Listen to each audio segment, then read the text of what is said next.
Muito bom dia para você. Desejo de coração que você tenha um sábado maravilhoso, um feliz sábado, como a gente gosta de dizer, uma expressão tão conhecida nossa, do nosso povo. Feliz sábado. É gostoso desejar feliz sábado, porque o sábado é um dia diferente mesmo. E ele é diferente desde o Gênesis, né? Desde que Deus montou todas as coisas e ele a cada dia ia dizendo assim, olhava o que tinha feito naquele dia e comemorava dizendo, eis que isso é muito bom. E assim foram todos os 6 dias e no último ele, diz a Bíblia que ele separou e santificou o dia de sábado, o último dia da semana. E é esse dia que estamos hoje, ele é especial, ele tem uma bênção, ele é separado e santificado, diz a palavra de Deus. Por que você não escolhe então aproveitar esses momentos, essas horas, esses minutos do sábado e viver uma experiência nova, uma experiência diferente dos demais dias da semana?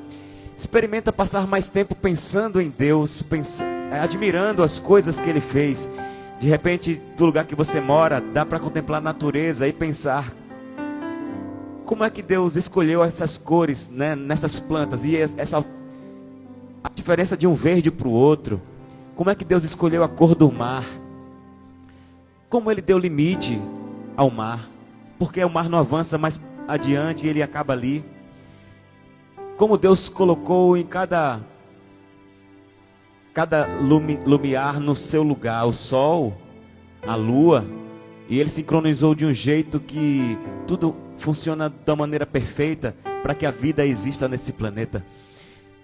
Use o sábado para admirar o Deus que lhe criou. Olhe para dentro de você, olhe a perfeição que é o seu corpo.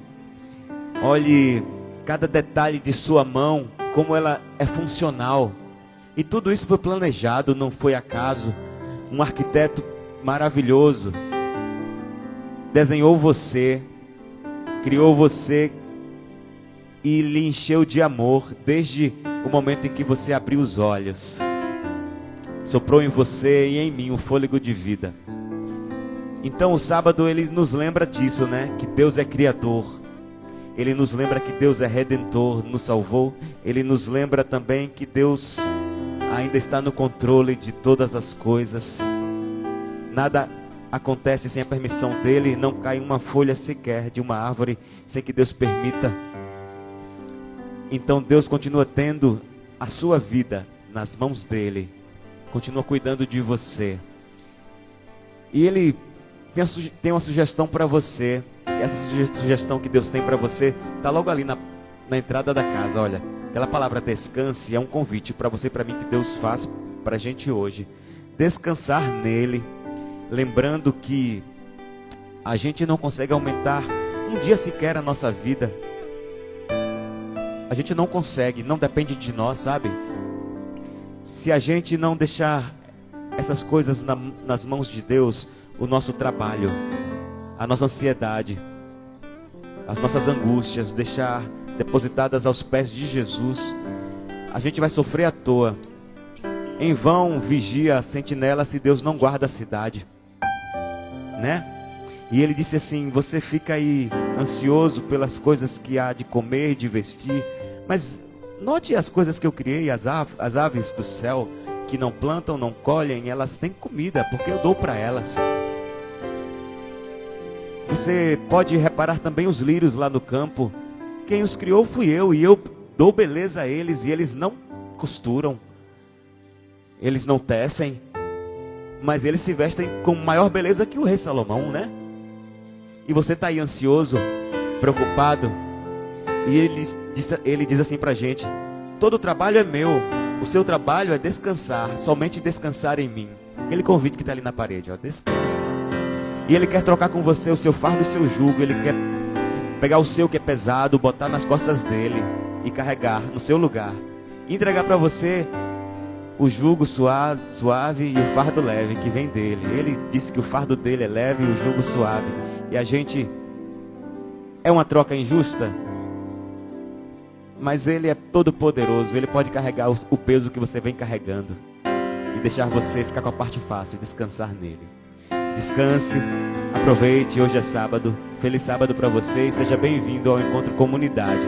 Todo sábado às 10 horas estamos aqui juntos. Cante com a gente. Descanse, descansarei.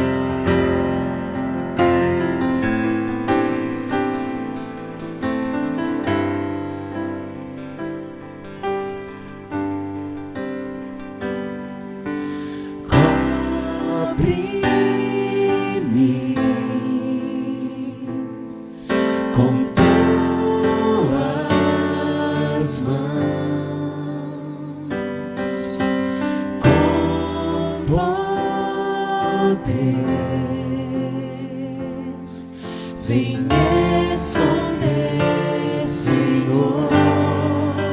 Se o trovão e o mar se erguendo vem, sobre a tempestade eu voarei, sobre as águas tu também és rei. Descansarei, pois sei que és Deus. Ele quer ser o seu Deus. Minha alma está Guardada, segura, protegida. segura em ti. Sabe bem que em Cristo vive está. Se o trovão e o mar se erguendo vem, sobre a tempestade eu voarei, sobre as águas tu também és rei. Descansarei, pois sei que és Deus. Cante de novo esse refrão. Se o trovão e o mar se erguendo vem, sobre a tempestade eu voarei, sobre as águas tu Ele é Deus, Ele é Rei. és rei. Descansarei, pois sei que és Deus.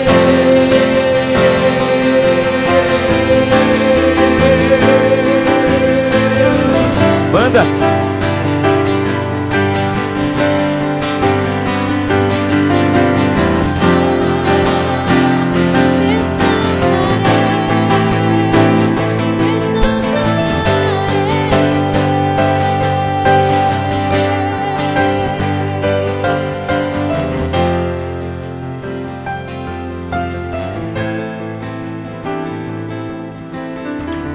Ele quer proteger você, abrigá-lo debaixo de suas mãos poderosas, esconder você.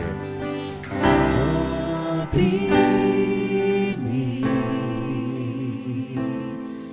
com tuas mãos, Ele é esconderijo. com poder. Esconda, Deus. Vem me esconder, Senhor. Se o trovão e o mar se erguendo vem, sobre a tempestade eu voarei. Sobre as águas, Ele é Deus e Rei. Sobre as águas tu também és rei. Descansarei, pois sei que és Deus. Se o trovão e o mar se erguendo vem, sobre a tempestade eu voarei, sobre as águas tu também és rei. Descansarei, pois sei que és Deus.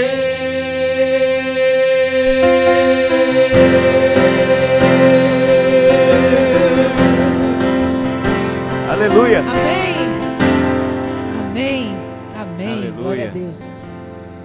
Ai, como é bom louvar a Jesus, a Deus, e saber que Ele habita no meio dos louvores. Ele recebe essa nossa celebração com alegria. Deus gosta de gente e Ele gosta da gente. Ele quer ter conosco relacionamento. Ele não quer nos conhecer apenas à distância. Quem mais nos conhece em todo o universo é o próprio Deus, porque Ele formou cada pedacinho da gente. Diz o salmista que a gente já foi gerado por Ele na barriga da nossa mãe, né? E Ele, desde lá dentro, Ele já nos conhecia. E o salmista pediu assim: me sonda, me conhece, vê se há em mim um caminho mau. Mas Deus, Ele é insistente, mas não é intruso, inconveniente, entende?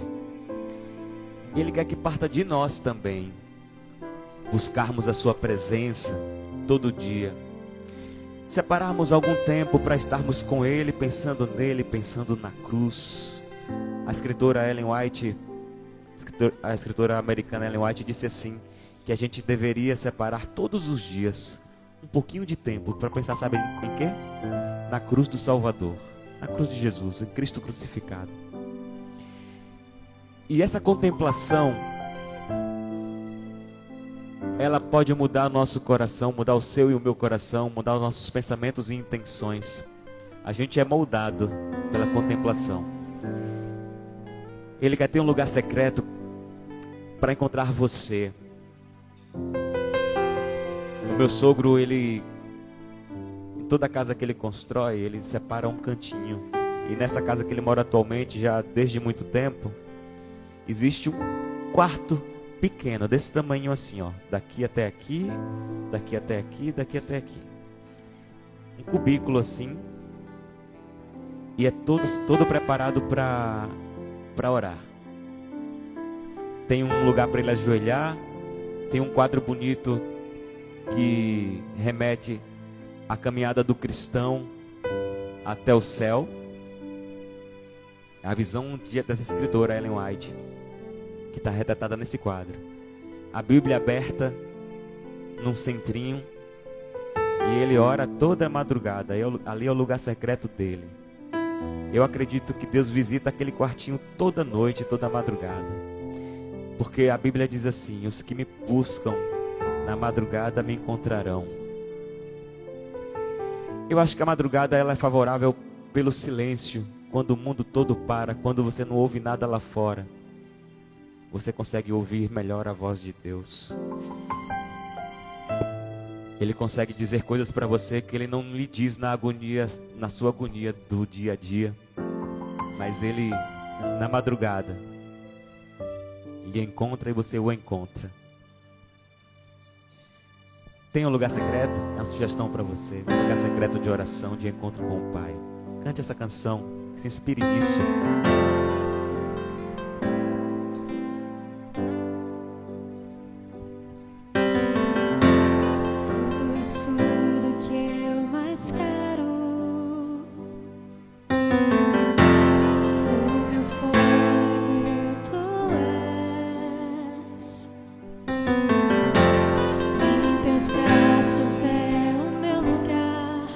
Estou aqui. Aleluia. Pai, eu amo tua presença. Teu sorriso é vida em mim.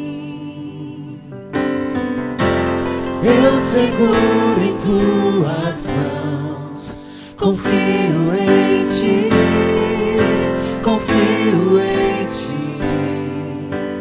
Quero ir mais fundo, leva-me mais perto, onde eu te encontro, no lugar secreto.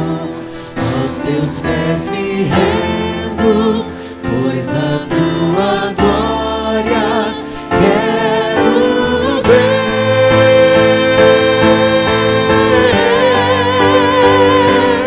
Louva a banda.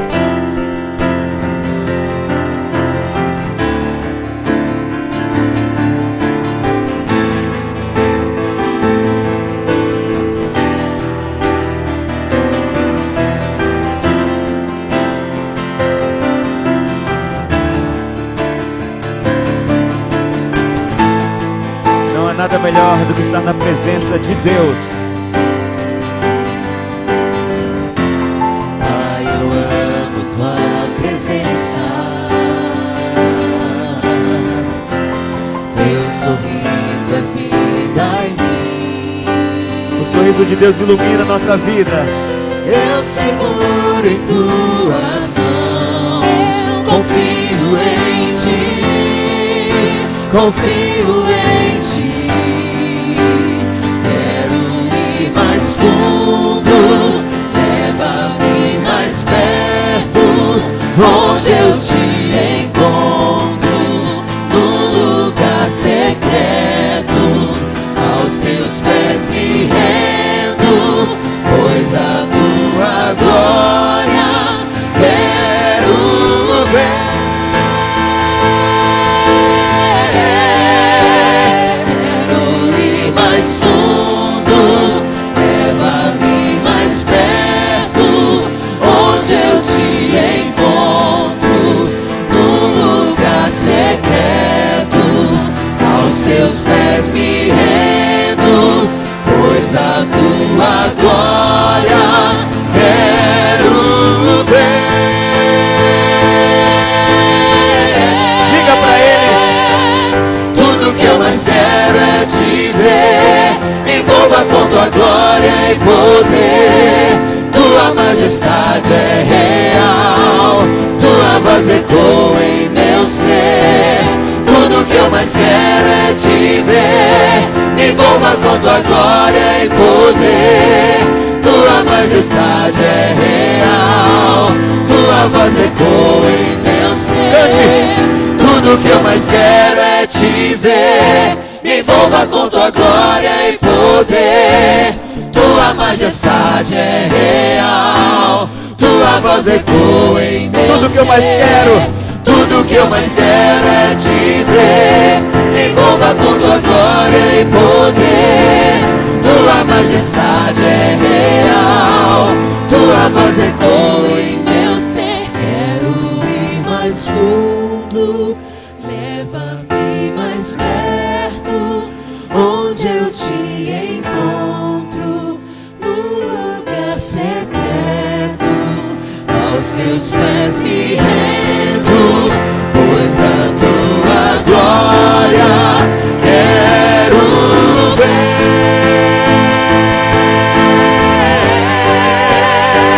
Manda.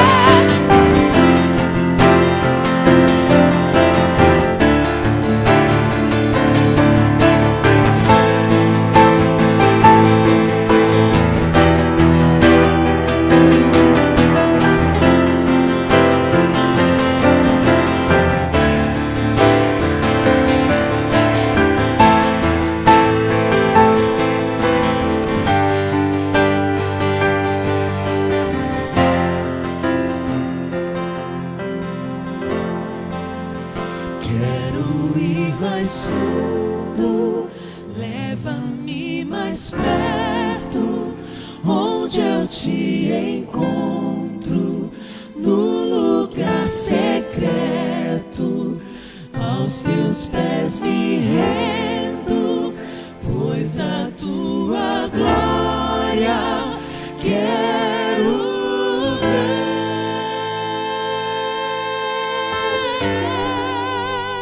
Cante. Tudo que eu mais quero é te ver. Me envolva com tua glória e poder. Tua majestade é real, Tua voz. tua voz ecoa em meu ser. Tudo que eu mais quero é te ver. Me envolva com tua glória e poder. Tua majestade é real, tua voz ecoa em meu ser. Amém. Aleluia. Amém. Amém. Amém. Clive, você não sabe não. Acho que você não sabe não. Mês de maio é importante, é especial por quê o mês de maio? Tá. Tá. Sabe nada do mês de maio? Sabe de nada. Negócio das o quê, mães, rapaz? negócio das mães, ele falou. Negócio, É. diga aí. A categoria. Mês de maio tem o Dia das Mães, né? É o mês Dizem das noivas. que mês de maio é o mês das noivas. Mês de maio, eu completei esse mês 13 anos de casado. Porque é o mês das noivas. Eu quis casar no mês das noivas. Foi por causa disso, Fê? Foi. Tá bom. A Alessandra faz aniversário dia 10. Ah. Sabe quem mais faz aniversário em maio? Dia 4 de maio. Eita, no mesmo dia que a gente faz aniversário de casamento. E é. Pastor Jafé. Ah. Vem pra cá.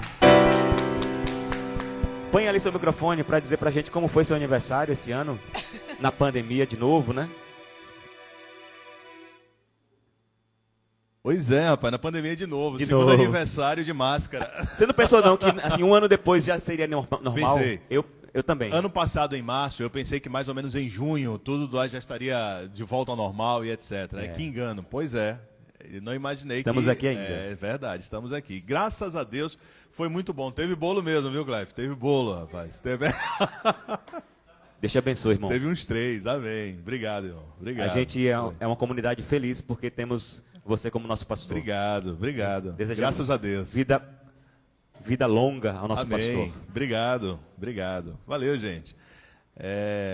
Quando eu fiz 30, eu achei que eu ia ficar uns 20 anos nos 30, né? Mas cheguei aos 44.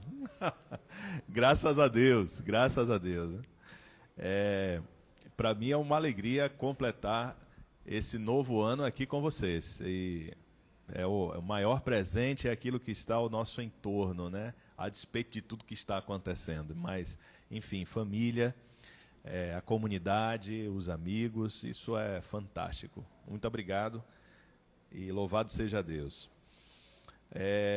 Gente, a Aruana começa amanhã de manhã, às 6 horas da manhã, um culto online. E eu vou colocar o link do culto lá no nosso WhatsApp também. Se você quiser participar, você já fica sabendo, tá bom? Às 6 da manhã.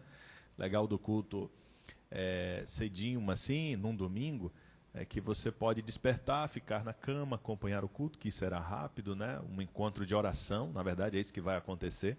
E aí a gente finaliza. Esta semana, esses últimos dias, foram dias complicados porque eu recebi 2 notícias tristes, né? Uma que você recebeu também, foi a morte daquele humorista, o Paulo Gustavo. Toda vez que morre alguém assim da mídia, a gente sente, né? Não sei, vocês são assim também, a gente sente como se fosse alguém que a gente conhecesse. Não sei se algum de vocês o conhecia pessoalmente, eu não, mas pelo fato de você ver, principalmente rir com ele bastante, não é? E tudo mais, aí você de repente recebe a notícia e se entristece um pouco o dia da gente, não é verdade? E além disso, também a notícia do falecimento de mais um colega, pastor Colice, lá no norte do país, embora ele seja do sul do país. Quando eu o conheci, ele estava lá no sul ainda. Nós fomos colegas de mestrado. E eu tive um contato, embora rápido, com ele, porque ele era de uma outra linha de pesquisa, então as aulas eram... foi no mesmo período, né? Eu lembro da gente almoçar juntos algumas vezes, e em um desses almoços eu perguntei, eu comentei, aliás, que à noite eu ia comer acarajé lá em Cachoeira. E ele disse assim, acarajé, rapaz, eu tenho muita vontade, é um gauchão, né? Tenho vontade de comer assim um acarajé com alguém que é da área, assim, que entenda mesmo, para me explicar ali como é que funciona a coisa. Então nós descemos umas 2 ou 3 vezes para poder comer a acarajé durante o período desse mestrado. E aí quando a gente recebe a notícia de que a esposa do colega morreu, e dias depois o colega morreu e deixou uma filhinha de 6 anos. Isso entristece bastante o dia da gente, entristece muito a semana, não é? Então, eu já não tenho, eu imagino que você também. Eu acho que se você não está fazendo isso ainda, é um conselho pastoral. Você está se abstendo um pouco dos noticiários, né? Eu acho que faz bem a gente se abster um pouquinho dos noticiários, a gente acaba sabendo das coisas, porque aí vai rede social e etc. Às vezes você assiste uma coisa ou outra, mas eu me abstenho um pouco por conta dessa carga o tempo todo de notícias, né? De morreu, vai morrer e tal. Então, a gente precisa estar atento, já sabemos quais são as precauções, mas parece que, nesses 44 anos que eu tenho, e que ao longo desses 44 anos já perdi muita gente, da família, conhecidos, amigos, mas parece que a morte nunca esteve mais próxima de nós, ou tão próxima de nós como agora, não é? Não sei se vocês têm essa impressão também. Pessoas que você falou semana passada, ou que você conhece, etc., e que, por tudo que está acontecendo, de uma hora para outra, pessoas conhecidas aqui em Aracaju, e etc., e etc. Eu estou tocando nesse assunto não para nós termos uma manhã triste, relembrando dos nossos queridos que já foram, ou preocupado com aqueles que estão vivos e que podem ser infectados, ou nós mesmos. Eu toquei nesse assunto para mencionar que a Bíblia ela conta uma história muito interessante de como Deus ele quebra o ritmo natural da humanidade. E nós vamos fazer uma oração aqui e depois vamos abrir a palavra do Senhor. Vamos orar? Deus Todo-Poderoso, muito obrigado porque nós temos agora o privilégio de ouvir a Tua voz. E nós oramos, Senhor, para que o mesmo Espírito que inspirou os profetas para que aqui escrevessem em Tua palavra, nos ilumine a compreender a Tua vontade e a Tua mensagem para nós hoje. Em o nome de Cristo Jesus, amém. Em Gênesis capítulo 4, versos 25 e 26, está escrito assim: Novamente Adão teve relações com sua mulher, e ela deu à luz outro filho, a quem chamou Sete, dizendo: Deus me concedeu um filho no lugar de Abel, visto que Caim o matou. Também a Sete nasceu um filho, a quem deu o nome Enos. Nessa época, começou-se a invocar o nome do Senhor. Eu conversei certa vez com uma senhora que tinha perdido muitos filhos. Ela era uma senhora assim muito idosa, e ela vivia nessa época da sua juventude, em que teve seus filhos, em um lugar assim muito isolado, e alguns dos filhos adoeciam e etc. E por aquelas circunstâncias de lugar, ela não tinha como chegar em tempo hábil ao médico. Então os filhos eles eram tratados com os remédios naturais, etc. Aquelas coisas que o pessoal do interior costuma fazer. E quando a coisa ficava muito crítica, ia conseguir um carro, uma carroça, uma coisa assim, para poder levar o filho até a cidade. Alguns não conseguiram. Então, em resumo, foram 7 filhos que ela perdeu nessas circunstâncias. Bebês ou ainda crianças.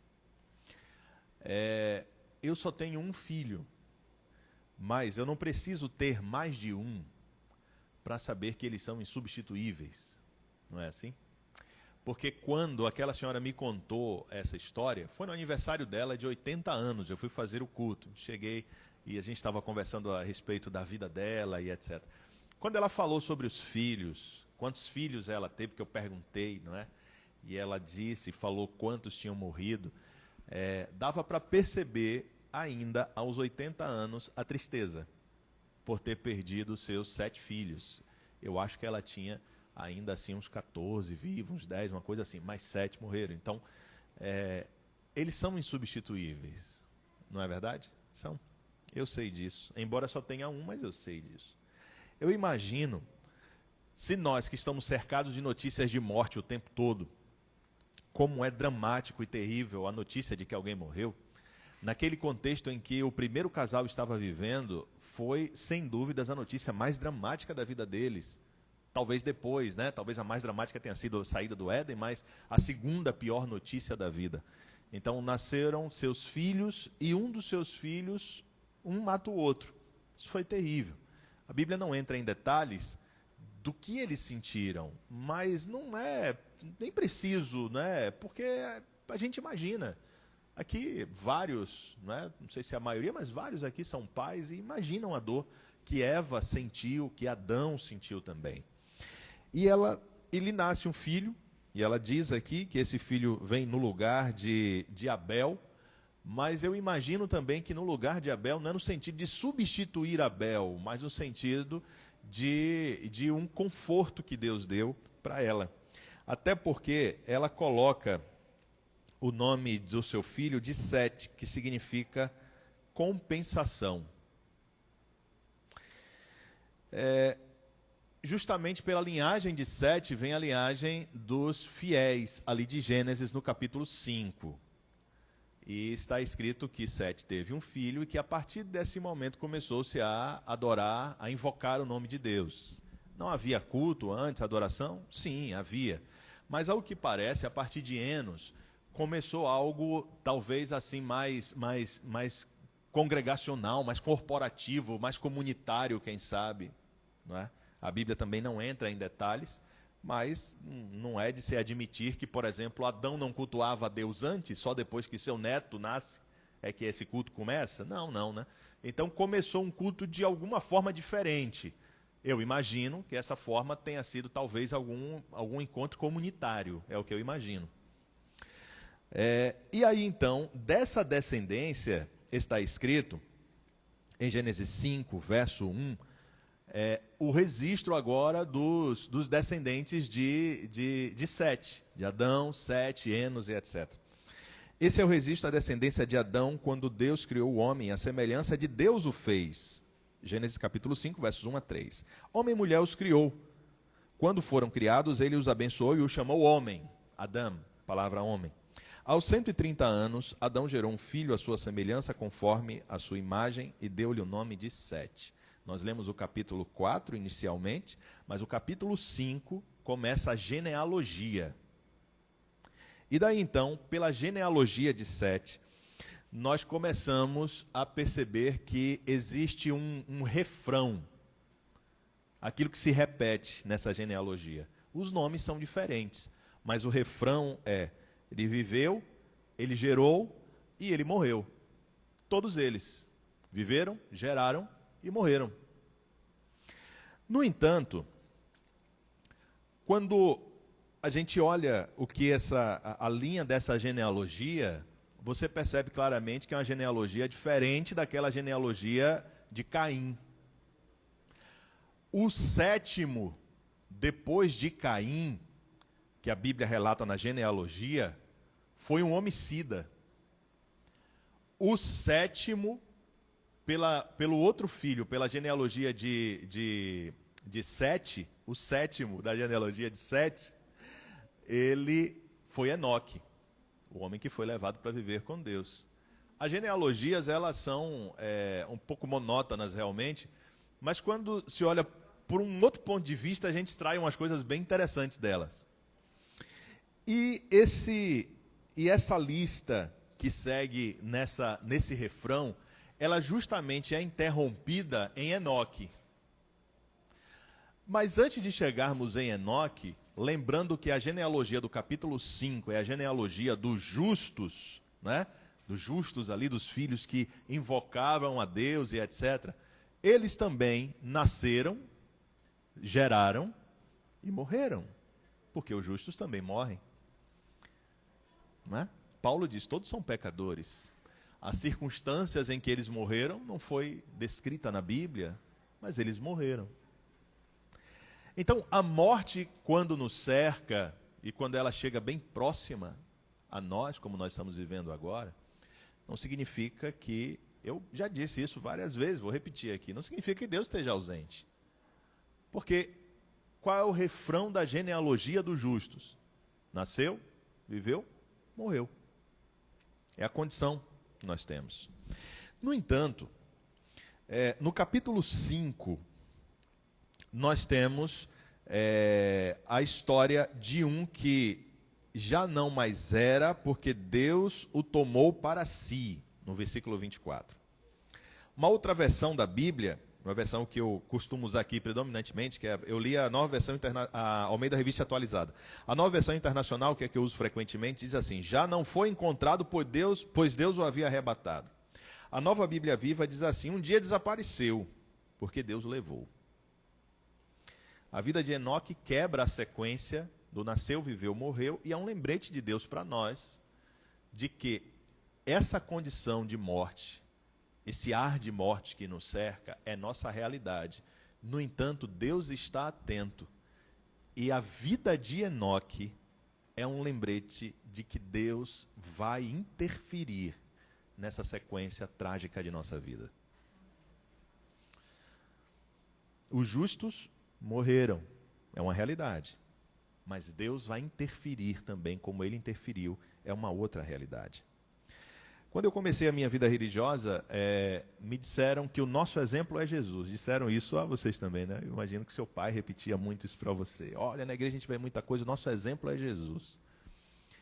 Só com o tempo eu descobri que, de fato, ele é o nosso exemplo principal. No entanto, muitas pessoas que nos cercam aqui em nossa comunidade, em comunidade mais ampla, na igreja, que a gente vê na TV, muitas pessoas, elas podem ser imitadas, elas podem ser referência em muitas coisas para nós também. E com o tempo eu percebi que algumas pessoas, elas podem ser referência para nós também em algumas outras coisas. Mas poucas pessoas podem ser referências para nós em quase tudo. Jesus é a referência de nossa vida, mas algumas pessoas também podem ser referência para quase tudo em nossa vida. Da forma como eles leem a Bíblia, como eles vivem. Enoque é uma dessas pessoas. Dá para ler a história de Enoque e entender que a vida dele pode ser um espelho para a nossa vida, né? E podemos olhar para a vida dele e pensar assim, eu quero copiar o que ele fazia. Pena que nós não temos um livro descrevendo a vida de Enoque, nós não temos esse livro, tá? Mas a vida de Enoque causou um impacto tão grande para as pessoas, inclusive da época dele e ao longo da história, que a Bíblia registra a vida de Enoque. Nós temos a tradição judaica num livro chamado Eclesiástico, que registra a vida de Enoque. Nós temos ainda a própria igreja cristã, o livro de Hebreus e o livro de Judas, fala sobre Enoque. Nós temos um livro apócrifo chamado Livro de Enoque. Nós temos o livro dos Jubileus, que fala sobre Enoque. E uma lenda árabe que diz que Enoque inventou a escrita. Então essa figura quase anônima da Bíblia, não é? Quer dizer, a que aparece pouco na Bíblia, ela influenciou a vida de muitas pessoas ao longo da história, ao ponto de que alguém achou essa vida tão interessante que escreveu um livro chamado Livro de Enoque. Se Enoque tivesse escrito um livro, como seria? E ela escreveu, Livro de Enoque. Estou falando de livros antigos e do Oriente Médio, daquela época. Enfim, a vida de Enoque é um lembrete de duas coisas. Primeiro, a morte é a sequência natural, ela nos cerca, mas ela não é definitiva, porque Deus vai interferir. Segundo, é possível desenvolver um relacionamento com Deus a despeito das circunstâncias que nos cercam, um relacionamento tão profundo com Deus, a ponto de nós termos a mesma experiência que Enoque teve. Como isso? A Bíblia fala 3 vezes de Enoque. A primeira delas é em Gênesis capítulo 5, versos 22 e 24. E lá está escrito que Enoque andou com Deus. Lá em Êxodo, no capítulo 32, verso 1, Deus, ele se aborrece com o seu povo e diz assim, vocês estão andando após outros deuses. No Salmo 1, verso 1, o salmista diz assim, tá? No primeiro verso, esse verso é conhecido, não é? Ele diz que nós não devemos sentar na roda dos escarnecedores e nem andar também no caminho deles. Em Isaías, no capítulo 9, verso 2, está escrito que nós não devemos andar nas trevas. Portanto, esse andar, se a gente pensa em Enoque, não significa necessariamente um andar físico com Deus, mas uma atitude. Porque eu não ando no caminho dos pecadores, eu não ando nas trevas, né? Eu não ando após outros deuses, isto é, eu não sigo, eu não sou devoto a eles. Então, esse andar com Deus não significa que Enoque necessariamente falava com ele e, poxa vida, a gente não pode ter essa experiência hoje, que pena, senão seria bem bacana. Não. O andar com Deus significa uma devoção e o sentimento da presença de Deus. Enoque tinha isso. Segundo, Em Gênesis, no capítulo, ou melhor, ainda em Gênesis, né, no capítulo 5, versos 21 e 22, está escrito: aos 65 anos, Enoque gerou Matusalém. Depois que gerou Matusalém, Enoque andou com Deus 300 anos e gerou outros filhos e filhas. E antes ele não tinha essa experiência? Tinha também. Mas eu acho que o que é interessante aqui é que existem alguns momentos na vida em que algumas circunstâncias, no caso de Enoque, o nascimento do filho, fazem com que a nossa relação com Deus mude de alguma forma. No caso dele aqui, o nascimento do filho, que realmente é uma experiência fantástica, que nos faz pensar muito na condição de filhos de Deus em nossa relação com ele. Com Enoque teve essa influência. Existem eventos em nossa vida que mudam a nossa relação com Deus. Alguns eventos aprofundam. Outros, se não forem bem digeridos e interpretados, nos afastam dele. Segundo o texto, Hebreus 11, verso 5, pela fé, Enoque foi arrebatado, de modo que não experimentou a morte. Ele já não foi encontrado porque Deus o havia arrebatado, pois antes de ser arrebatado, recebeu o testemunho de que tinha agradado a Deus. Enoque não só andava com Deus, mas em Hebreus está escrito que ele agradava a Deus. E aí vem mais aquela relação de pai e filho, né? Como um filho agrada a um pai? Então, aí esse não é o... Não é motivo agora para o tópico aqui do sermão, é motivo para reflexão mesmo na vida, em casa. Como é que eu agrado meu pai? Como é que eu posso agradar a Deus na condição de um filho que agrada ao pai? Está escrito que Enoque dava um bom testemunho porque ele agradava a Deus. Eu acho que isso vale uma reflexão muito boa para hoje à tarde, para a semana. Como eu, como filho, agrado a Deus? Terceiro texto e último. Judas, versos 14 e 15. Enoque, o sétimo a partir de Adão, profetizou, testemunhou acerca deles. Vejam, o Senhor vem com milhares de anjos, milhares de seus santos, aliás, para julgar a todos e convencer a todos os ímpios a respeito de todos os atos de impiedade que eles cometem impiamente e acerca de todas as palavras insolentes que os pecadores ímpios falaram contra ele. Então Enoque não só andou com Deus, Enoque não só agradou a Deus, mas ele também profetizou.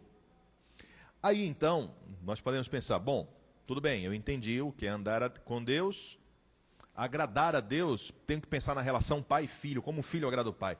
Agora, profetizar não dá, porque para profetizar requer uma intervenção do Espírito Santo, concedendo uma capacidade adicional que seria o dom de profecia. É um dom miraculoso. Então, isso não são todas as pessoas que têm. Então, talvez aqui, por exemplo, Ellen. Entenderam o trocadilho? Não?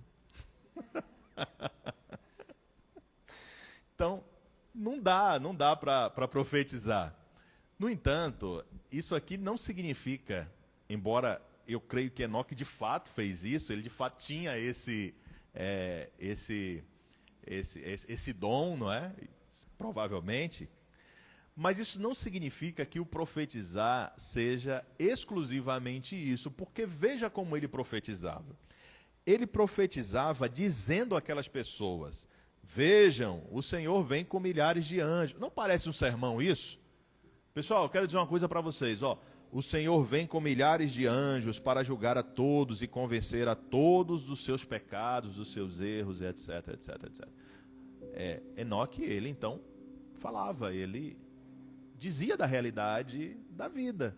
Você é pecadora, mas Deus ele pode interferir na sua vida e mudar isso. Tem coisas na sua vida que precisam mudar, mas eu não vou fazer isso. Mas Deus, ele é o juiz, ele vem.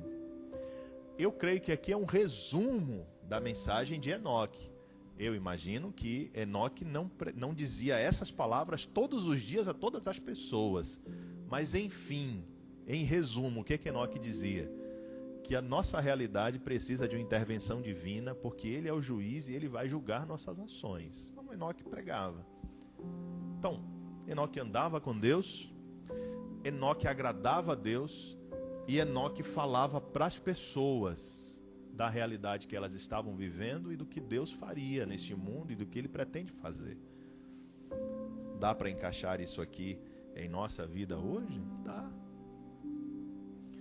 Você não precisa se isolar para andar com Deus. Você não precisa subir ao monte para andar com Deus. Você não precisa dessas coisas. Andar com Deus, assim como o temor do Senhor, é o sentimento de sua presença. Deus está aqui. E eu vou sair daqui com Ele. Isso significa que os meus pensamentos estarão nele. Certo? Nós não andamos com alguns problemas, né? Então, não é? Andamos com alguns problemas. E às vezes a gente dorme com alguns problemas, na verdade? Acorda com esses problemas e passa o dia com esses problemas. E às vezes esses problemas conversam tanto conosco à noite que a gente nem dorme. O que parece que acontecia com Enoque é que, em vez de problema, pense em Deus, né?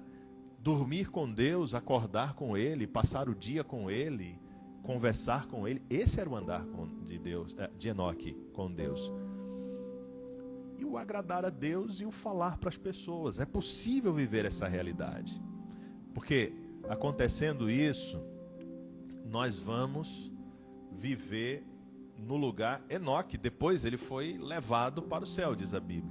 É o lugar que eu quero estar com Deus. Eu sei que você também. Então, vivendo essa experiência, e se existem poucas pessoas que nós podemos imitar em tudo, Enoque é uma delas. No que aparece na Bíblia, podemos imitá-lo em tudo.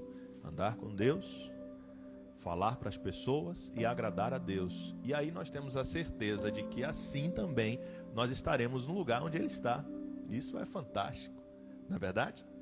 E eu gostaria de concluir agora com uma oração, voltando àquele tópico inicial. Além de tudo isso, Enoque é um lembrete de que a história humana, embora no momento seja assim, e ao nosso redor haja aquele drama da morte, Enoque é um lembrete de que Deus, quando interfere, Ele quebra a sequência natural do ser humano. Não é natural de Deus, natural do ser humano. Nascer, viver e morrer. Mas tem um momento em que Deus coloca o seu dedo e a morte não chega. E Ele pega essa pessoa e leva para si. Mas Jesus nos mostrou, lá no Novo Testamento, que mesmo quando a morte chega para alguns, Deus coloca o seu dedo de novo, porque Ele disse: aquele que crê em mim, ainda que morra, viverá. E Ele traz essa pessoa de volta. E nós, seja agora transformados, diz Paulo, ou já mortos, diz Paulo também, viveremos com o Senhor para sempre, onde Enoque está e com Ele também. Vamos agradecer a Deus por essa mensagem de esperança. Senhor Todo-Poderoso, muito obrigado por Tua palavra que nos restaura, nos dá esperança, nos anima, nos guia. Obrigado, Senhor, porque a Tua palavra, ela nos mostra o caminho. E ela está nos mostrando hoje que a morte, embora muito presente hoje, muitas notícias, muitas coisas que nos fazem temer, ficar angustiados e ansiosos, mas sabemos que há um Deus Todo-Poderoso que está observando a história humana, e não só observa, mas interfere. E quando Deus age, quem impede? Nem a morte pode impedir.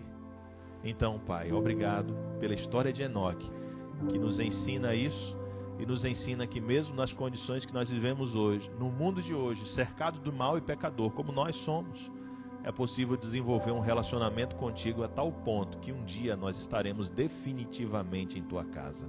Em nome de Jesus nós agradecemos por isso. Amém. Graça e paz, irmãos.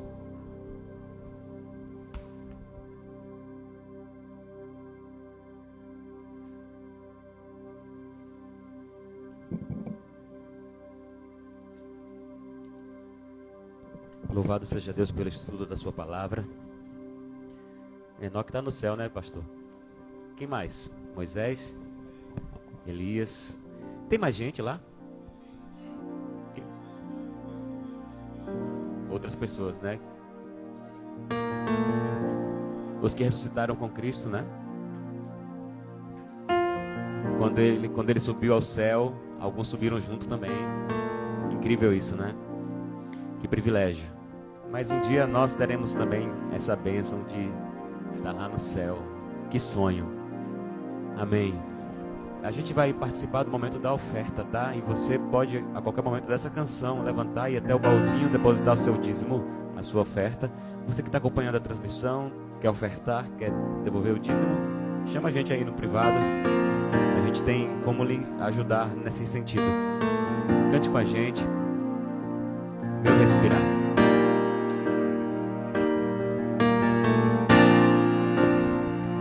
Este é o meu respirar.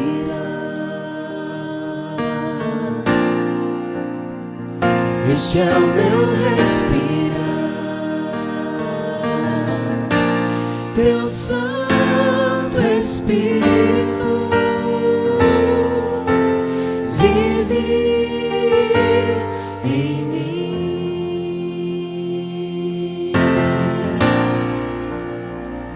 E este é o meu pão. E este é o meu pão. Tua vontade feita em mim.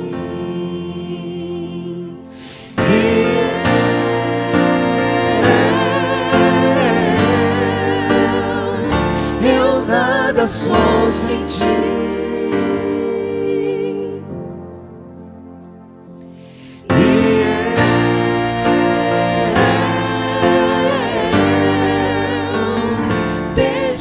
Estou sem ti.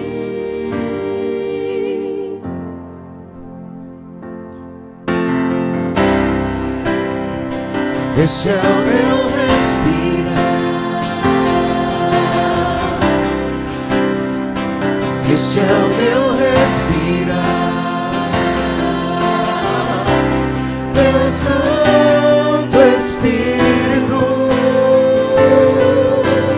vive.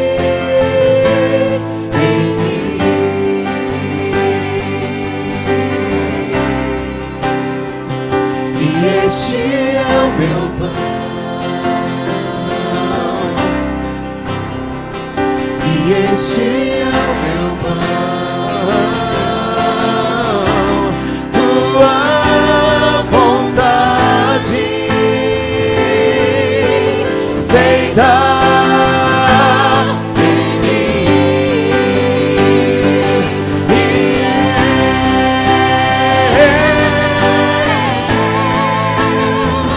Eu nada sou sem ti.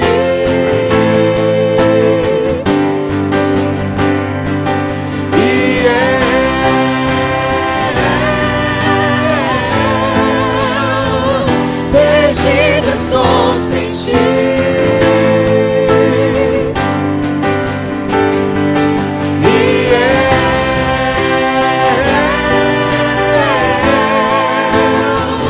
Eu nada sou sem ti.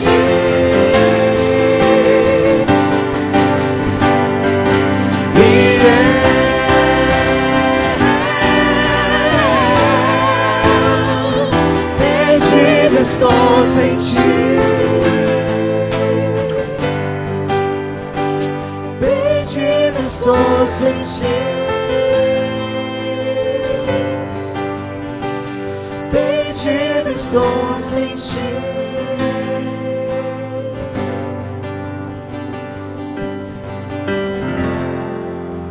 E foi na condição de perdidos que ele nos encontrou. Amém, aleluia. Amém. Amém. Ele já está aqui do meu lado. Né, Rafa? Você já está aqui do meu lado, porque você sabe que eu vou lhe chamar. Rafinha, essa semana, ficou com nossa caixinha de oração. Para quem não sabe, a nossa comunidade tem um costume de orar uns pelos outros. E toda vez que a gente volta ao presencial, no meio dessa pandemia, a gente deixa com as crianças essa tarefa de levar os pedidos da nossa comunidade até o trono de Deus. E a gente acredita muito no poder da oração das crianças. E acredita muito também que Deus se sente muito, muito feliz quando recebe esse perfume, esse agrado, esse cheiro suave que vem deles, né? Uma criança no altar do Senhor, intercedendo pela vida de outras pessoas. Eu acredito que não seja só uma felicidade de Deus, mas também uma felicidade do ser, né? Às vezes a gente discrimina sem querer. E às vezes a gente rotula aqueles que conseguem e os que não conseguem chegar na presença de Deus. E aí Jesus vai e diz assim, olha, isso não existe comigo não, viu? Comigo, todo aquele que crê em mim e vier à minha presença, eu recebo. Eu recebo, eu escuto, eu converso, eu respondo. E Rafinha, essa... Oi? Tinha muito pedido aí? Tinha, Rafa. Você orou todo dia, todo dia? Rafinha, obrigada, viu? Por ter orado por nós. Tem alguma criança que você queira entregar a caixinha de oração para orar essa semana por nós? Arthur! Vem cá, Arthur! Arthur! Então você vai entregar essa caixinha para Arthur, ó. A tarefa agora, Arthur, essa semana você vai pegar essa caixinha todo dia, vai tirar um tempinho, vai sentar assim na cama, vai dar uma lida, certo? E aí você vai orar para o Papai do Céu para entregar nossos pedidos a Ele, tá certo? Enquanto o nosso culto termina, você vai deixar a caixinha ali em cima do túnel para o pessoal escrever o pedido e colocar lá dentro. No final do culto você leva, tá certo? E a gente vai orar aqui, vem cá, Arthur. A gente vai orar aqui por essas duas famílias. A família do Rafa, que ficou essa semana com a caixinha, e o Rafa, e a família do Arthur. Vamos orar? Vamos fechar os nossos olhos? Nosso querido Deus, é maravilhoso saber que o Senhor ouve todo tipo de oração, inclusive dos pequenos, das crianças, a quem o Senhor ensinou os discípulos que deixassem ir até o Senhor. Nós adultos temos um problema sério de querer classificar aquilo que o Senhor gosta, aquilo que o Senhor não gosta, enfim. Mas aí vem o pai do filho pródigo para nos ensinar um pouco do teu amor. E diz assim, olha, eu só quero que os meus filhos venham. Não importa a razão, a justificativa, eu só quero que eles estejam na minha presença, estejam em minha casa, me peçam, dependam de mim. E é lembrando desse amor maravilhoso que o Senhor nos revelou contando essa história, que nós tomamos a liberdade de irmos até a tua presença do jeito que estamos. E nós também enviamos os nossos pequenos até a tua presença também, do jeitinho que eles são. E com eles nós mandamos os nossos pedidos. E sabemos que o Senhor os recebe. E que o Senhor, para todos os pedidos, tem uma resposta. Mas enquanto a tua resposta não chega, enquanto a tua resposta for apenas um silêncio, traz conforto, consolo, confirma em nosso coração a presença do teu Espírito em nossa vida. E não nos deixe perder a esperança que existe em ti, nas coisas do alto, nas tuas promessas. Abençoe a família do Arthur, abençoe a família do Rafa, que ambas possam se sentir acolhidas em teus braços, que ambas possam sentir o conforto, o consolo que vem do teu trono.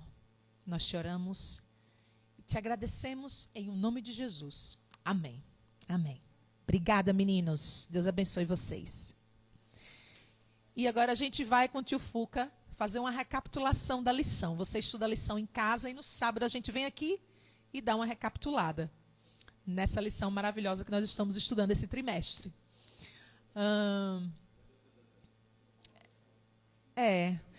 Então, faça o tandanã. Olha, teve 2 momentos aqui diferentes e você não fez isso, cara. Não. Obrigado. Oi, Pri. Bom dia. Eu acho que eu costumo dizer que nessa pandemia não existe gabarito. Não tem regra. E aí, semana passada, eu disse assim para a Lilian, essa semana eu não estou bem, não. Aí ela disse assim, só um dos 2 pode endoidar aqui em casa. Essa semana sou eu, você não endoide. Essa semana eu fiquei bem. Aí, ontem eu falei para a Jardel, rapaz, a gente está precisando ir para a igreja. É muito bom estar aqui. Né? A gente... É uma extensão de casa. Né? Ou a casa é a extensão daqui.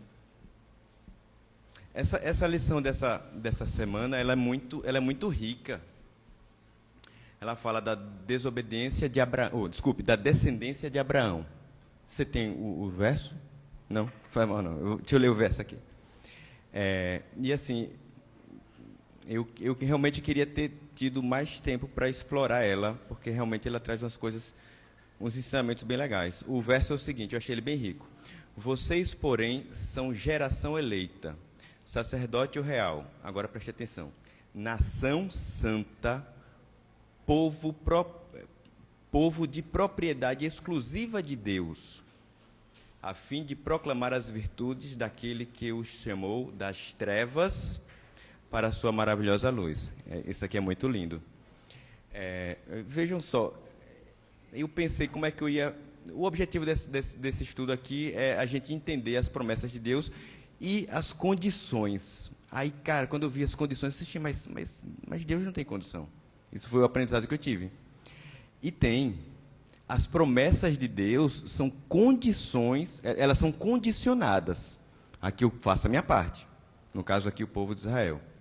Mas o amor de Deus não. O amor é outra conversa. Então, assim, vamos separar. Quando a gente fala de condição para o amor, não.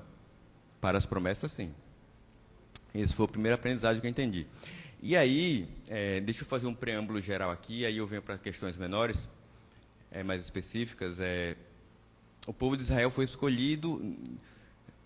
O primeiro porque era uma condição geográfica ali, eles estavam em 3 continentes, né?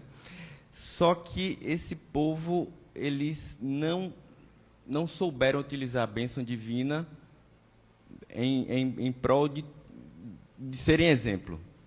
Né? Eles usaram a bênção para eles mesmos. Né? Eles trouxeram para eles e usaram para eles, né? Em benefício próprio. E aí vem a minha primeira questão assim, né? Como é que Deus conduz as coisas quando suas regras não são cumpridas? Né? A regra, quando eu estou falando aí, eu estou falando de promessa. Né? Eu, homem, descumpri uma promessa. E aí, como é que Deus age, reage? E aí eu estava estudando, repassando a lição de manhã, aí Gui veio falar comigo, Gui é o meu mais velho, aí ele disse assim, papai, eu estou querendo ele já saiu, eu estou querendo como é que se diz? Um bonequinho de um jogo, que custa X reais. Aí eu disse, tá bom, filho, na hora certa eu lhe dou. Aí ele disse assim, você promete? Aí eu pensei assim, esse menino está estudando a lição comigo, né? Então, aí que tá. Eu pensei nisso, né? Porque estava em cima da lição, eu disse, mas vou impor uma condição para ele. Só que a palavra prometer, o verbo prometer, a ação prometer, já está condicionada a uma ação de resposta. Ou não. Entende assim? Se fizer alguma coisa dos nossos acordos sociais, ele não vai ganhar. Acho que já está implícito desde a educação, né? E aí me vem uma coisa assim, ó. Todos os pais já passaram por isso. Jairinho não passou ainda não. Clive já passou. Mas quando a gente promete uma coisa para um filho, a gente tem que cumprir se o acordo for dele, da parte dele, for cumprido. Por quê? Porque a gente está dando exemplo, não é? A gente está mostrando o caminho certo, como fazer as coisas da forma correta. Então a gente tem que cumprir. E é muito chato quando a gente não descumpre. Porque hoje os meus jogam na cara. Hoje eles jogam. Mas você prometeu. Tá. Por que, né, Israel? Por que Israel foi escolhido? Não foi porque eles eram assim, um povo selecionado, um povo incrível, inteligente. Eles não tinham nada de diferencial. Era um povo pequenininho. Sem nada que mostrasse assim, esse povo é diferente dos outros. Não foi. Nem pela sua quantidade. Israel foi escolhido por uma promessa que Deus fez aos antepassados deles. Deus só estava cumprindo a promessa dele. Tá? Por isso que ele escolheu Israel. Aí a gente pergunta assim, mas naquela época tinha tanto povo assim, né, mais bem dotado, vamos usar assim o termo. Será que Deus foi injusto? É uma pergunta boa também. Quando escolheu Israel, porque o povo que deu trabalho a Israel, né? E a gente não sabe dizer, a verdade é essa, a gente não sabe dizer se Deus foi injusto ou não. O que a gente sabe dizer é que quando Deus delega uma bênção, quando Ele dá uma bênção, Ele também dá responsabilidade, tá? E Ele dá, e essa responsabilidade traz um enorme peso para a gente. Então, assim, olha, que bom, Deus me abençoou. Rapaz, você tem uma responsabilidade enorme em cima disso aí. Tá? Você tem que fazer exatamente diferente de Israel. Israel usou essa bênção para seu benefício próprio. Você tem que usar essa bênção para beneficiar os outros ao seu redor. Uma lição que a gente tira dessa escolha de Israel para os dias de hoje é o seguinte, que nós somos responsáveis pelo privilégio que Deus nos deu quando deu a bênção dele para a gente. Eu penso muito sobre a pandemia, mas eu costumo não comentar, eu só comento as coisas com Lilian, às vezes com Jardel. Mas a gente é privilegiado, né? Assim, é horrível o que está acontecendo, pessoas morrendo, mas assim, a gente que está com saúde, eu já tive Covid, Jardel já teve Covid, Lilian já teve Covid, a gente é privilegiado por ter saúde. E a gente não pode, eu estava pensando nisso vindo para cá, a gente não pode, de hipótese nenhuma, desperdiçar esse privilégio que Deus está dando para a gente nesse momento. Não é? A vida, e não é só a vida assim, eita, estou com saúde, vou editar minha vida, vou para a praia, cara, vamos se divertir, vamos relaxar, mas vamos usar essa bênção da saúde para ajudar outras pessoas, não é? Para ser exemplo, sabe? E isso é uma responsabilidade muito grande. Um pensamento maluco meu. Mas vejam, quando Deus diz o seguinte, quando Ele faz um acordo, quando Ele fez o acordo de dar a terra para o povo de Israel, demorou um pouquinho para isso acontecer, 400 anos. E aí tem 3 explicações para isso. A primeira é a que eu mais gosto. Deus não precisa da gente. Deus é Deus. É meio seu Lunga, né? Deus é Deus, Ele não precisa da gente. Tá? A segunda é que o tempo de Deus é diferente do nosso. Estava lendo ali com Lilian no sermão do pastor, que Matusalém viveu 980 anos, não foi isso, amor? Caramba! Né? Então, assim, o tempo de Deus a gente não vai entender. Mas a terceira é a que eu mais gostei. A espera é uma forma de desenvolver a fé. A espera é uma forma de desenvolver a fé. E aí, eu lembro que eu criei a esperança de, em dezembro, quando virasse o ano, a pandemia simplesmente sumiria. Eu criei essa esperança na minha cabeça, né? Construí isso. E veio janeiro e, cara, a coisa piorou. Eu lembro que eu comentei num grupo daqui. Não é? Eu acho que virar o ano, que todo mundo ficava falando assim, não, 2020. Mas 2020 ainda está acontecendo, né? Mas, assim, não acabou ainda. Mas, e aí eu me frustrei, Jardel. Cara, eu passei uns 15 dias assim, velho, não é possível que isso vá continuar. O que me falta é espera, é saber esperar. Como o pastor disse no sermão dele, Deus vai intervir. Ele já está intervindo, né? E a gente tem que saber esperar. E a espera é uma forma de desenvolver a fé. Tá? Eu achei esse ponto muito, muito importante. Tem uma coisa que eu achei interessante também, é o seguinte. Porque quando Deus faz uma promessa, ela vem acompanhada de uma ameaça. O termo utilizado é esse, ameaça. E aí eu fui tentar entender um pouquinho por que esse termo está aí. Na verdade, a ameaça é a possibilidade de que algo aconteça.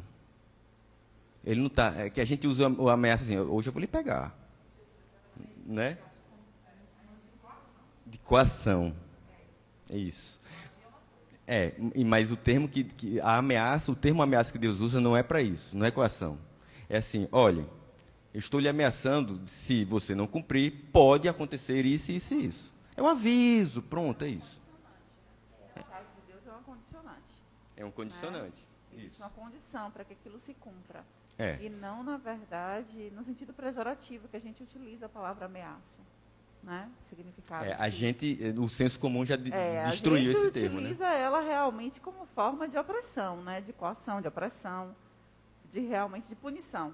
Deus não. O verso de Deuteronômio que fala sobre isso, metade do verso, no capítulo, metade fala dos benefícios e a outra metade das ameaças. Então, esse lance das ameaças não significa que Deus vai se vingar do povo. Isso. Não é vingança de Deus. Deus vai castigar. Não é. Deus está avisando que eles não cumprindo a parte deles, eles vão sofrer consequências naturais das escolhas deles. Né? Isso, perfeito. São consequências naturais das escolhas erradas, né? Como a gente sofre por nossas escolhas. A questão é exatamente essa. E por que Deus coloca a ameaça numa promessa? Porque Ele conhece minha natureza pecadora. Então, assim, a gente só funciona assim, né? E Ele já conhecia o povo de Israel. O povo de Israel já funcionava assim. Então, Ele teve que embutir ameaças, tá? Vejo ameaças num termo mais suave, mas numa condição mais suave, mas Ele teve que colocar ameaças porque a natureza humana ela é pecadora. Na verdade, ele estava avisando, né? Ele estava avisando. Era mais um ato de amor. É uma advertência. Os advogados jogam, já entendo, né? É uma advertência. Jairinho já fez uma ameaça, Jairinho? Já fez uma advertência? Uma advertência. Oi. Então, isso é bom, mas assim, é bom essa observação, mas eu penso assim, será que Deus queria nos intimidar pelo medo? Eu não sei responder. É porque a palavra na Bíblia, ela não está nesse contexto de coação, de intimidação. Ela tá no sentido de advertir, de lhe prevenir e de lhe deixar a par do que pode acontecer com você caso você não obedeça. É como o Jardel falou, ele está colocando as regras. Exato. É nesse sentido. Você está jogando futebol. Você conhece as regras. Você sabe que se descumprir uma regra, existe uma ameaça de você ser expulso do jogo, por exemplo. Não é nessa forma? Foi assim que eu entendi. Por exemplo, existe o Código de Trânsito e ele é para lhe proteger. Né? Está lá, use a cadeirinha da criança, senão você vai tomar multa. A ameaça não é a multa, a ameaça é avisando, olha, num acidente, sua criança pode morrer. Pronto, é isso. E você perdeu um filho porque você não estava de cadeirinha. A lei já estava lhe avisando. Isso. E assim, o texto fala assim que Deus advertiu demais o povo de Israel. O tempo todo. Agora ele também foi muito benevolente, né? Porque ele advertia o povo lá e advertia o povo. Eu tirei uma parte muito interessante sobre isso. A apostasia de Israel não teve origem na desobediência. Não teve origem na desobediência. Não teve. Mas na quebra de relacionamento com o Senhor. É engraçado que você está falando assim, ele advertia e o povo ia lá e fazia. E nós? Não estamos fazendo a mesma coisa? Porque nós, hoje em dia, somos o Israel espiritual. Deus nos adverte o tempo inteiro, né? O tempo todo. Essa pandemia, na verdade, era para existir isso? Era para existir um vírus do tamanho desse que está devastando famílias? Com todo o avanço científico que a gente tem, né? Não era para existir. Deus, será que não nos adverte através da ciência, através do conhecimento que nós temos, dos avanços tecnológicos que nós temos? E com isso nós fazemos o quê? Nós fazemos a mesma coisa que o Israel passado. Nós somos o Israel do presente. Nós somos o Israel espiritual. E da mesma forma como Deus advertia o seu povo anteriormente, Ele vem nos advertindo de que consequências piores do que esse vírus, nós sabemos que virão. Porque nós conhecemos as profecias e sabemos que virá. Sobre isso aí, eu tirei uma parte bem interessante. Já estou quase acabando, viu, Clive? Eu estou sabendo aí que você está olhando para mim. Sendo fiéis a Deus, sua mão protetora estará sobre nós. Isso não garante a paz, pois o mundo é caído. Ou seja, a mão de Deus estando em cima da gente não garante paz, mas é o caminho certo a seguir. Por quê? Porque temos uma esperança maior que é a volta de Cristo. Aquele negócio que você falou, né? Israel, o problema não foi a desobediência, foi a quebra no relacionamento. Isso quer dizer, basicamente, que, por exemplo, nós costumamos obedecer à lei de Deus, mas muitas das vezes obedecemos e não temos relacionamento com Ele. É ou não é? É, por uma convenção social, Né? Então Israel, tipo, cumpria as leis, todas as leis, desde a de Moisés até as cerimoniais, todas, cumpria tudo, né? Porque era o povo escolhido, mas não tinha relacionamento. Né? Não tinha relacionamento com o automático, Deus. né? Vir para a igreja no automático. Então, é que nem a gente. Guarda o sábado, devolve o dízimo, dá oferta, estuda a lição, faz ano bíblico, né? Atos religiosos, mas que não necessariamente leva você a ter um relacionamento, uma experiência com Deus, né?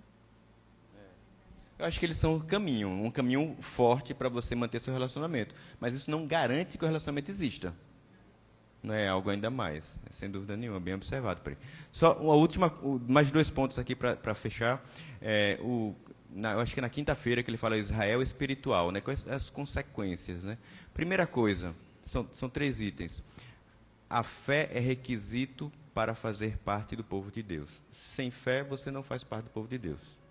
Segunda coisa, em Cristo todos somos iguais em importância. Cara, eu gostei demais disso aqui. É uma coisa que eu converso muito com o Jardel na corrida. Né? Na corrida, não tem, ele é médico, ele é juiz. Cara, é todo mundo corredor. A gente nem sabe o que o cara é, só sabe o nome do cara. Né? E é uma analogia interessante, né? Em Cristo, nós todos somos iguais. O que nos pode sim, diferenciar são os talentos que a gente recebe.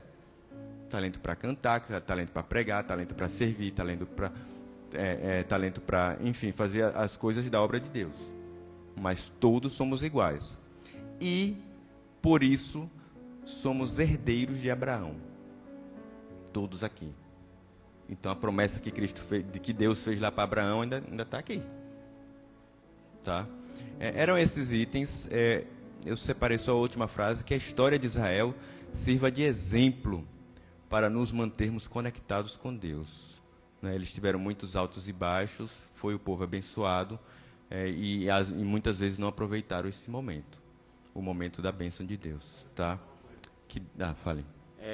Esse lance de nós sermos o Israel espiritual. Né? Israel recebeu de Deus, quando ele foi escolhido, não foi somente o privilégio de ser o povo escolhido, eles receberam uma missão. Nós vestimos agora a capa de Israel espiritual. A gente não é privilegiado somente, a gente tem uma missão. A gente está aqui para abençoar todas as nações da terra.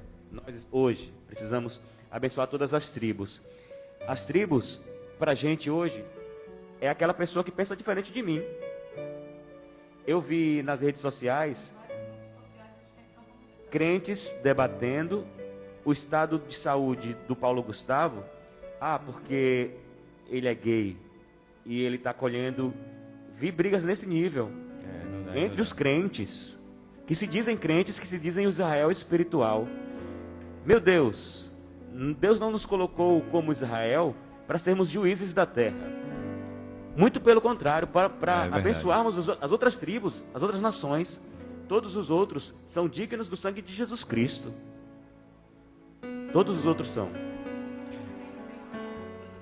Tem uma outra coisa interessante, é que assim, Israel, ela se via tanto melhor que os outros, como você falou, né? Que a bênção que seria para começar nela e espalhar para quem estivesse ao redor, vocês serão a bênção para todas as nações.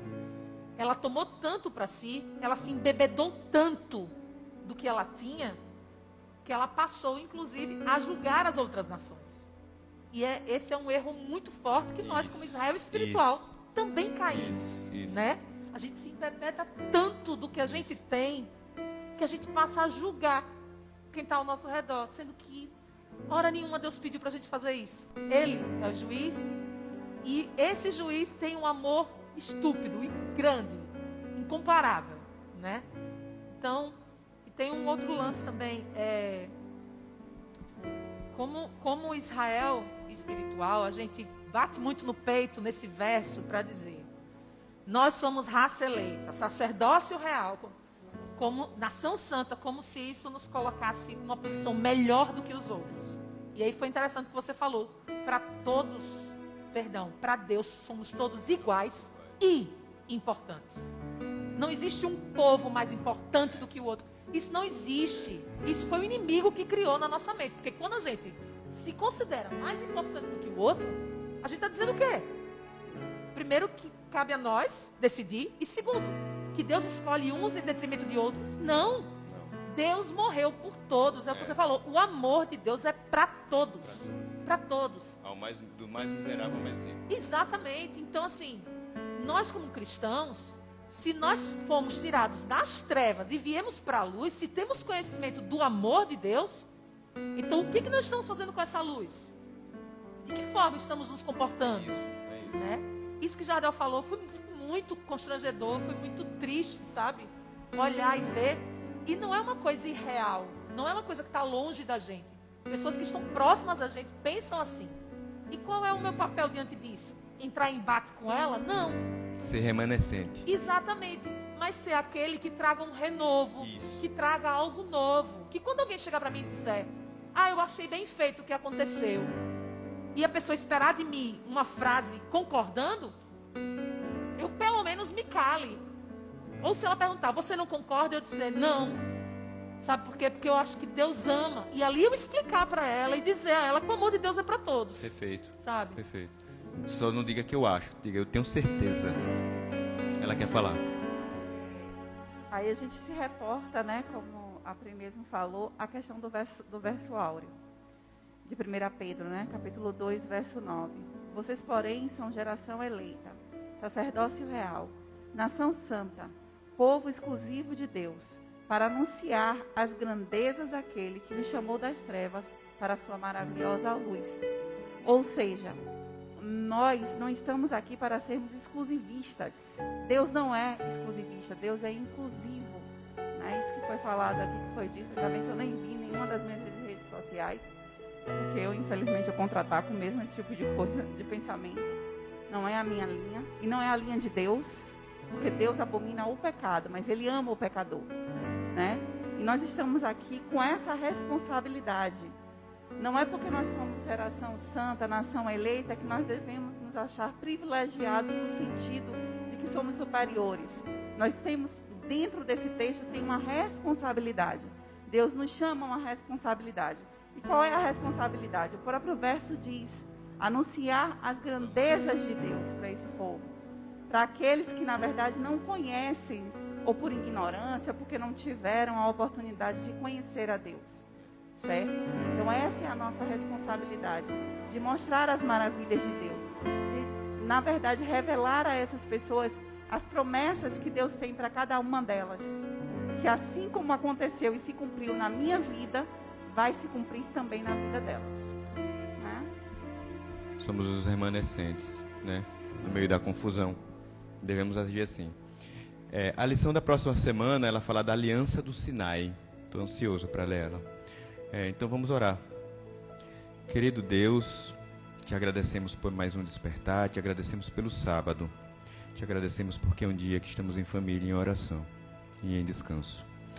Pedimos que estas lições passadas aqui entrem em nossas mentes, que a gente possa fazer o melhor uso dela em nossas vidas e que possamos beneficiar outras pessoas. Por favor, querido Deus, fica com os enfermos, fica com as pessoas que estão precisando de Ti nesse momento. Olha para todos eles. Te pedimos um restante de sábado em sua presença.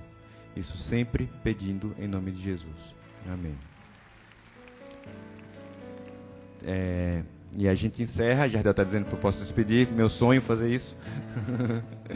A gente encerra se encontrando às 18 horas no Viva. Vão para casa em paz e retornamos à noite.